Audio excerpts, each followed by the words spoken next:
This is Derek Sheffield, and I'll be reading Together on the Train and Predatory. Together on the Train. So you see, I didn't need to take a lover, because he was so many men in one, she says, poking a lacy pillow behind her back. 2 states ago, she sat in 38C and began to explain her ticket. He promised to show me the world. I'll see it when I believe it. Beyond the window, ties blur, cities rise and collapse. One more year, rusting in an empty stove. You tap the glass with a penny. She holds a pocket mirror and picks at her makeup. I have some real antidotes. All the heads in front of you sway, her shoulder touching yours, as you rush together into a mountain, into darkness where her powdered jawbone goes on, echoes the very jeweled earth.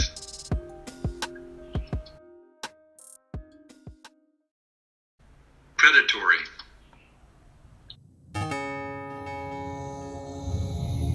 Another suburban lion retracts one more kestrel from the sky, slinks it to shadow, and takes flight from feathers tumbling everywhere the wind prowls.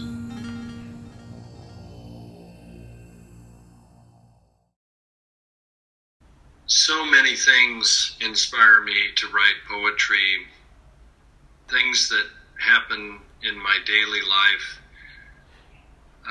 Many times it has to do with, recently in the book I just published, many of those poems speak to aspects of my relationship with my 2 daughters and the absolute wonder that I have experienced in being a father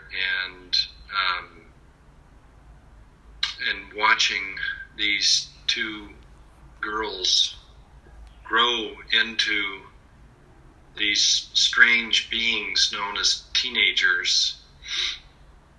And so I guess the real answer is wonder, is anything that happens in my life that seems to tug at me a little bit more and ask for me to explore it with language, to dig into it, to like there's something there, it's a little hint or a nudge. And a lot of times in the last few years it's been interactions with the daughters, also interactions with the more than human world, with the other beings that we share the planet with, birds and otters and bears and trees. Those sorts of things really activate my wonder and send me to paper.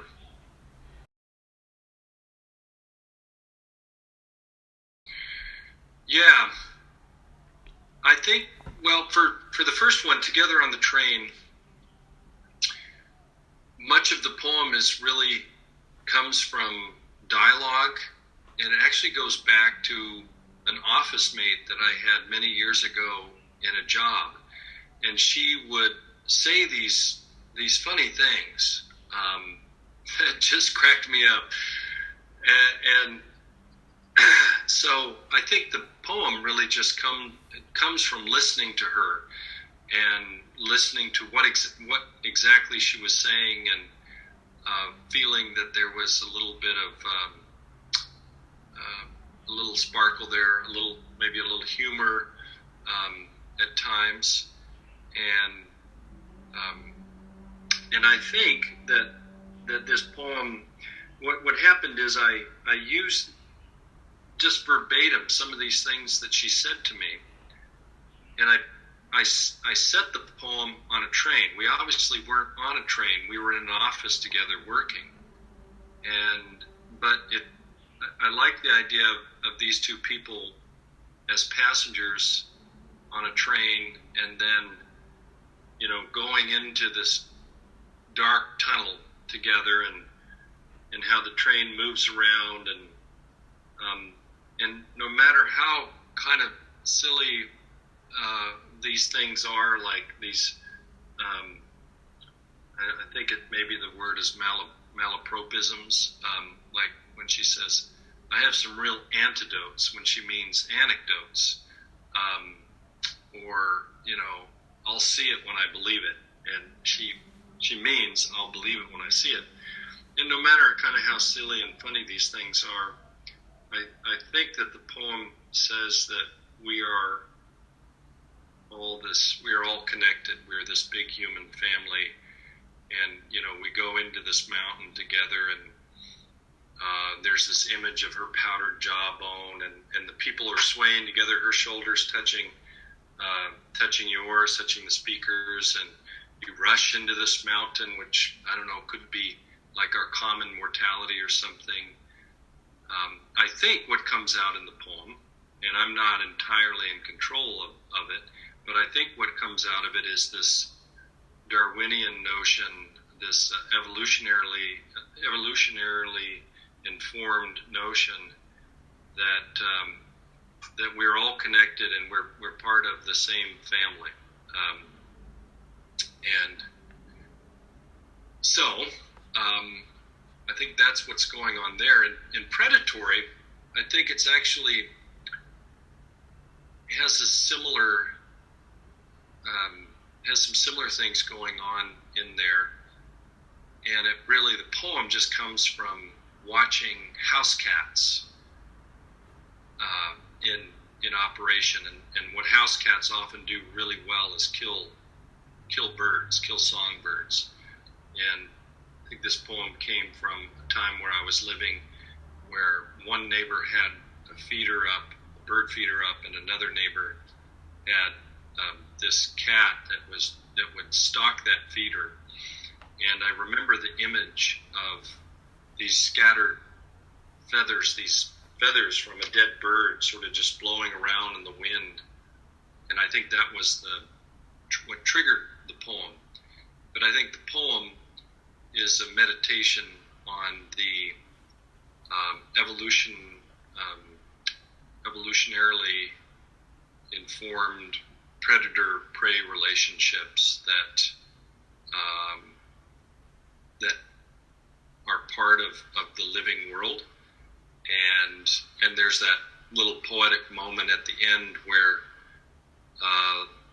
the wind starts prowling, a little bit of a metaphor there, where this predator-prey relationship is so focused that it even turns the wind into some kind of predator. The wind's out there prowling around.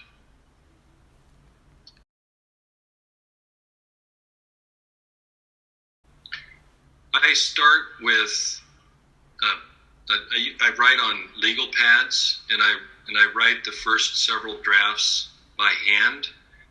I've done that for a long time, and I don't think I'll be changing.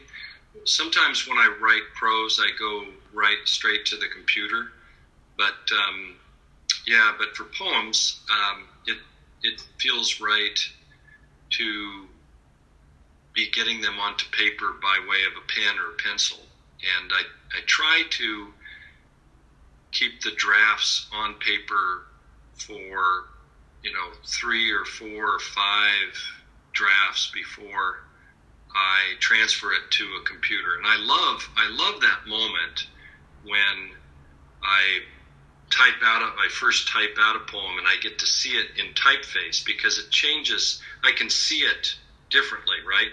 It's sort of like if you take your writing into a setting and you're reading it before an audience, or you're reading a poem, or you're about ready to send the poem out to a magazine or something, or a story, and you see it a little differently in it,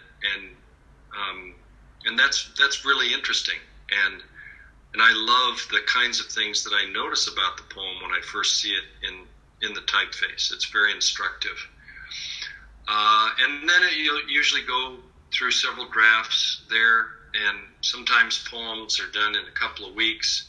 Sometimes it takes a few years, just because I may not have the ability yet to finish that poem that I need. I haven't developed my skill set, perhaps, or I just need a little bit more life under my belt.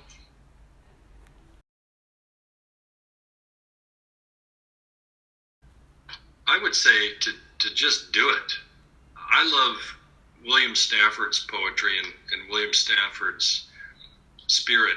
And when people would ask him, when did you start writing? He would say, well, when did you stop? And I think that's exactly it. I think we all have poems and stories in us. I think we are storyvores, we humans, and language is our most powerful tool at trying to comprehend what it is to be alive on this planet together, and to take those flights of fancy into the imagination that we do, especially in longer works of fiction or fantasy that are so fun. But I think, in terms of what's a tip about writing poetry, just do it. Just start doing it, and don't doubt yourself. Don't criticize yourself.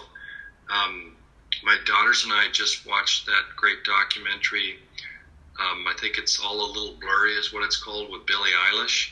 And that kid and her brother sitting in his room when she's 13 years old and he's 17 years old, and he's plunking around on a guitar and they're working out this song. And, they didn't have any, their inner critics weren't silencing them. They were just making music that sounded good to them, and they put it out there, and lo and behold, the world loved it. Great. And that's always a bonus that then she developed this listenership in the millions. But of course, the initial rewards of making a song or a story or a poem are all immediate and individualistic. We all love poetry. Nursery rhymes. Every major religion at its core has poetry. We love rhymes. We love the way words taste and sound at times. Maybe it's a speech, that someone has given, and the speech seems to find us at the core of our being or something. But I think that would be my best tip, is to just let your inner critic take a break, take a vacation. One thing that helps for me, here's a concrete tip to go along with that. I love getting up early in the morning when it's still dark. Everyone else in the house is asleep. And even though I know it's not true, even though I know that there are people in Korea who are awake at that time, or wherever it is, it feels to me, where I am in the early dark in my little dark room, that all the judges are asleep, and all the judges are turned off, and then I can just write whatever the heck I want. That's just so much fun.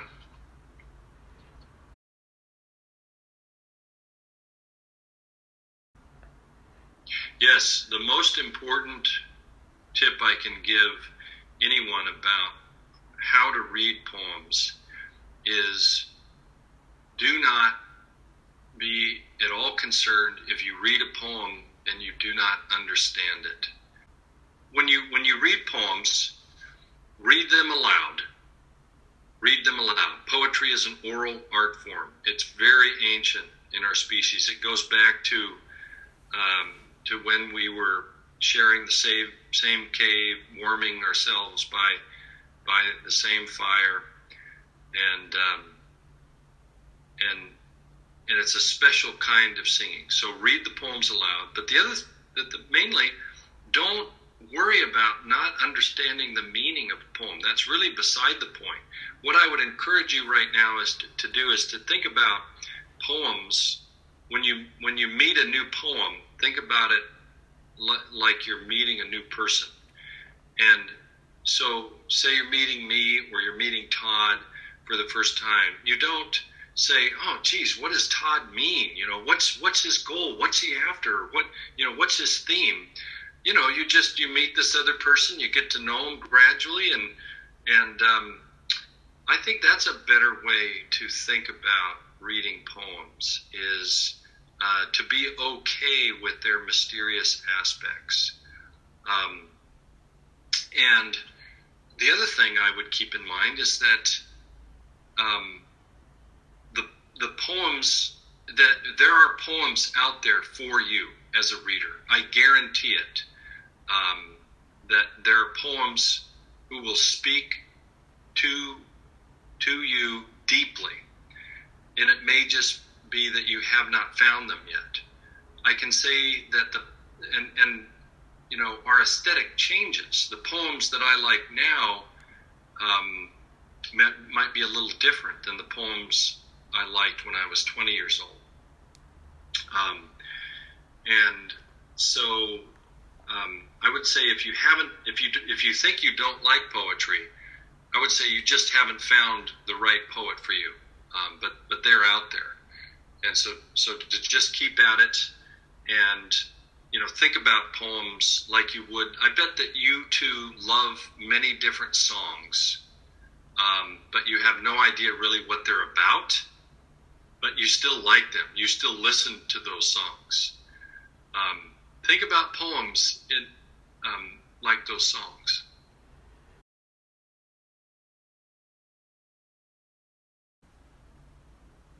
Those Winter Sundays by Robert Hayden is, in my estimation, a perfect poem.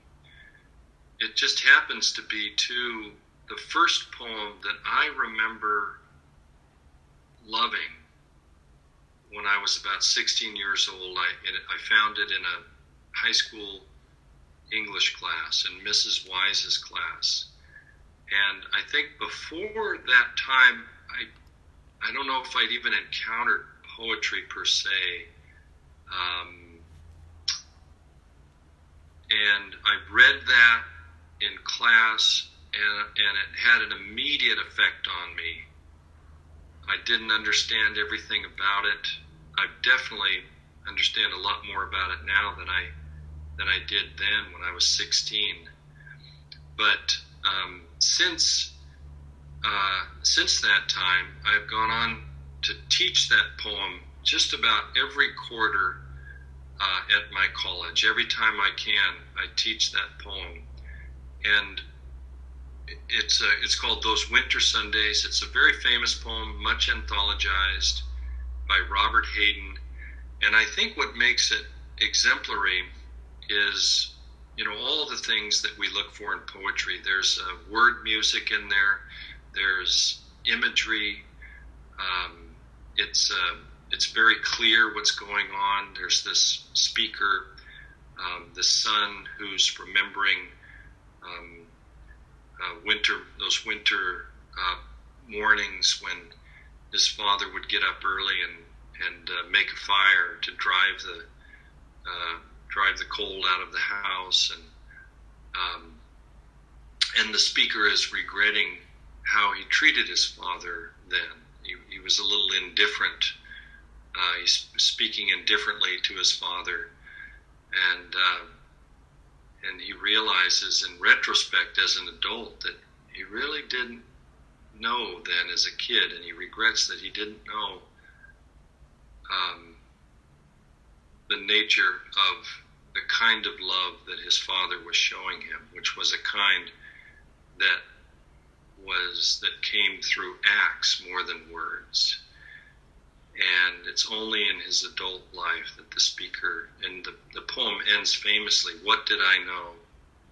What did I know of love's austere and lonely offices?" And I think the thing about it that makes it truly exemplary is I don't think that there is a false note in the poem. Every sound, every word, every mark of punctuation feels absolutely necessary, and there's nothing in there that feels extraneous, and there's nothing in there that feels like it's at the wrong pitch.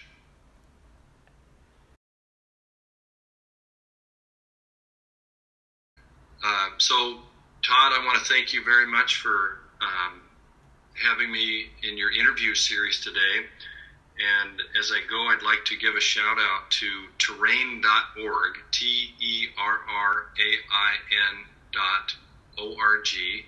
and that is the literary journal where I am the poetry editor. And so I would encourage all your listeners to click over to terrain.org and read to their heart's content.